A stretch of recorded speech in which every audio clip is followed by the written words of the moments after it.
Welcome back to the program. Now, makeup can transform a plain Jane into a goddess, and that is if you do know how to do it properly. So what are the tricks used by professional makeup artists that can be used by women on the go and also help men like myself get some help too?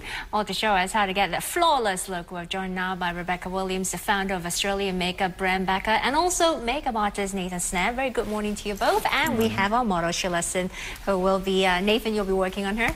Great. But let's start first. When you talk about flawless skin and makeup, what is the key element that you have to bear in mind?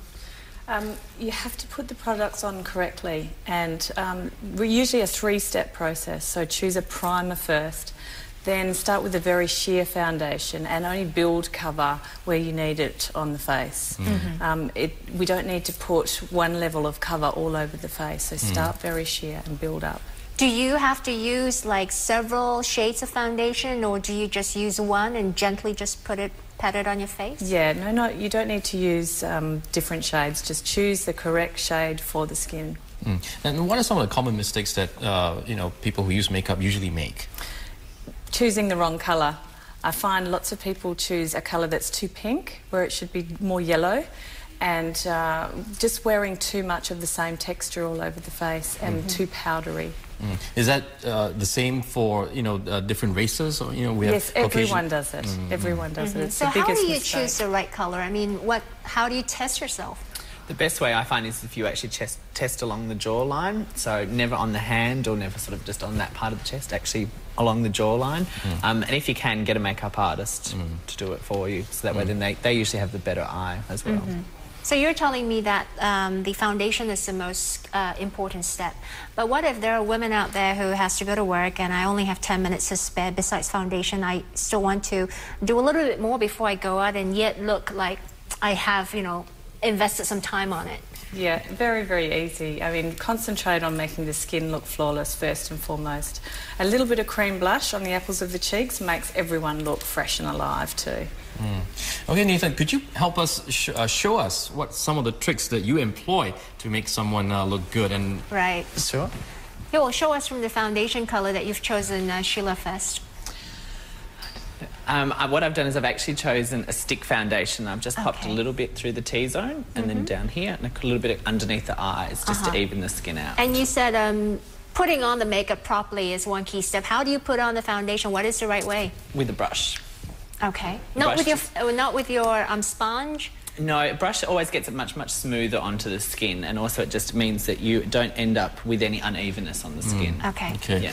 So while Nathan, you're working on our model here, Rebecca, can you tell us what are some of the trends that's happening in the makeup world? Are we moving on to seeing less is more kind of a concept? Yes, and every single season there is always a natural, understated makeup look. It seems to be universal that every season someone does that look. It's what women want. And we have a new range called mineral makeup.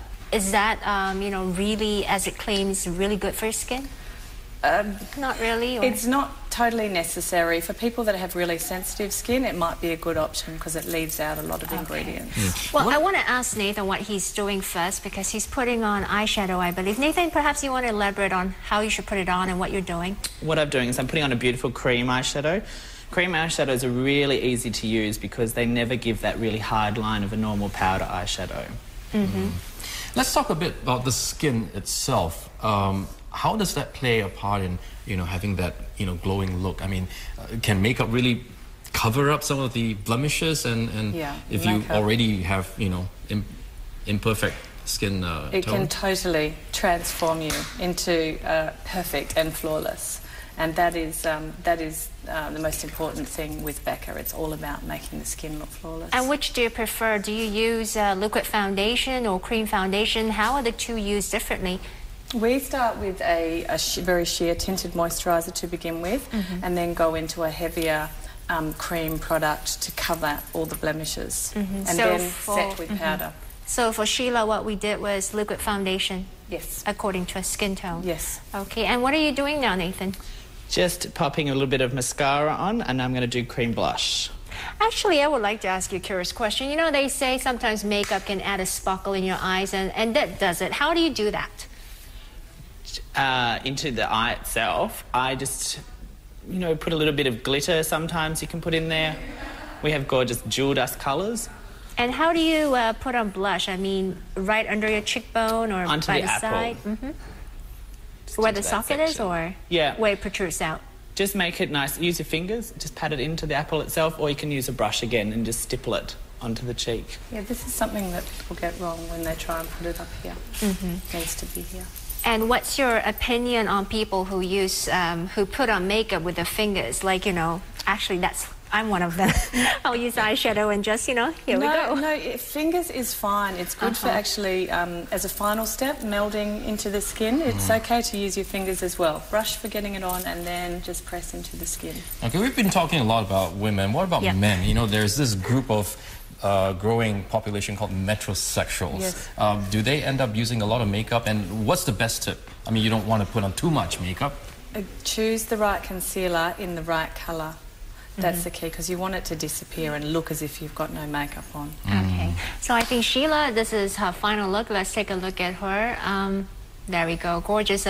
You've put lip gloss as well. Yes. Nathan, you want to tell us the image that you wanted to create with this and what special products that you use for this? I just wanted to create a really beautiful, clean, fresh, youthful, dewy sort of finish to the skin. And what else do you do to finish it up? So I've just put a bit of cream blush on. You could probably make it a little bit stronger as well on the lip if you wanted a bit more colour on the cheek, or choose a brighter colour. And just a little bit of brow powder. Don't you powder the face after the foundation? I've already powdered the face. Oh, you've in already preparation. powdered the face. So what do you do when you want to touch up? Let's say, you know, the foundation itself has sort of disappeared. Maybe you scratched it or something. How do you touch up? Do you put foundation again, or do you just powder it away? Well, you should really, if you do the steps correctly in the beginning and set properly with powder, you shouldn't need to touch up. It will stay on all day. But So if you just need a to. tiny bit of powder when you get sort of shiny. Okay. All right, many thanks for coming in this morning. Thank you very much, Sheila. Thank you, Nathan. And thank you, very Rebecca. much.